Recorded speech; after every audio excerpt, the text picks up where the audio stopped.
అందరికీ నా నమస్కారం. నా పేరు డాక్టర్ విరించి శర్మ, సైకాట్రిస్ట్, హైదరాబాద్. ప్రపంచవ్యాప్తంగా కూడా 2 సంవత్సరాల నుండి అందరూ మాట్లాడుకుంటున్న విషయము కోవిడ్-19. అయితే ఈ 2021లో తీవ్రత తగ్గుతోంది అనుకోగానే ఈ ఓమిక్రాన్ అనే వేరియంట్ కొత్తగా రావడం అన్నది మనం చూసాము. ఇది ఆఫ్రికన్ రీజన్స్లో మొదలయ్యి అలానే యునైటెడ్ స్టేట్స్ ఆఫ్ అమెరికాలో కానివ్వండి, లేదా యూరోపియన్ కంట్రీస్లో కానివ్వండి, అలాగే ఏషియన్ కంట్రీస్లో మన భారతదేశంలో కూడా తీవ్రంగా వ్యాపించడము అన్నది మనం గమనిస్తున్న విషయము. అయితే ఇంతకుముందు వచ్చిన వేరియంట్స్ కన్నా ఈ ఓమిక్రాన్ అన్నది ఎక్కువ వ్యాధిని కలిగిస్తుందా అని కనుక మనం చూసుకుంటే, వాస్తవంగా ఇప్పటివరకు అవైలబుల్ డేటా అంతా కూడా లో ఫ్రీక్వెన్సీ ఇల్నెస్ అన్నది చూపిస్తూ ఉన్నది. అంటే తక్కువ సివియారిటీ ఉన్న వ్యాధి లక్షణాలు అన్నవి ఈ ఓమిక్రాన్ ద్వారా వస్తున్నాయి.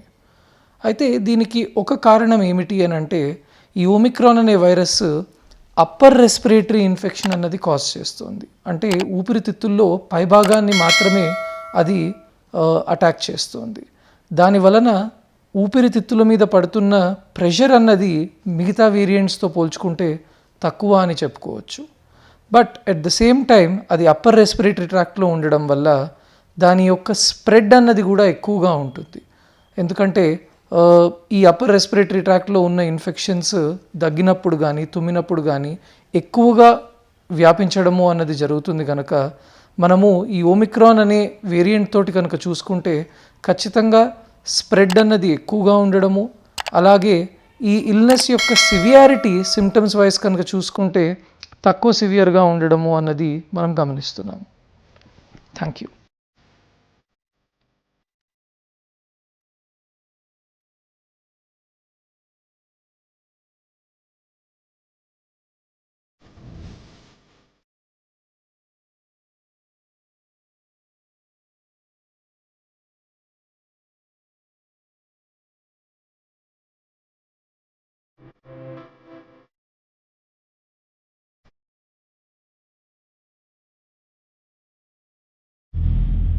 Hi, this is Taman. Hi, this is Shraddha Das. Hi, I'm Priyadarshi. నేను మీ ఆది. Hi, I'm Kashish Bora. Hi, నేను మీ Shri Vishnu. Hi, this is Aditya. Hi, this is Naga Anvesh. Please subscribe to Social Post. Please subscribe to Social Post. Please subscribe Social Post. Please subscribe to Social Post.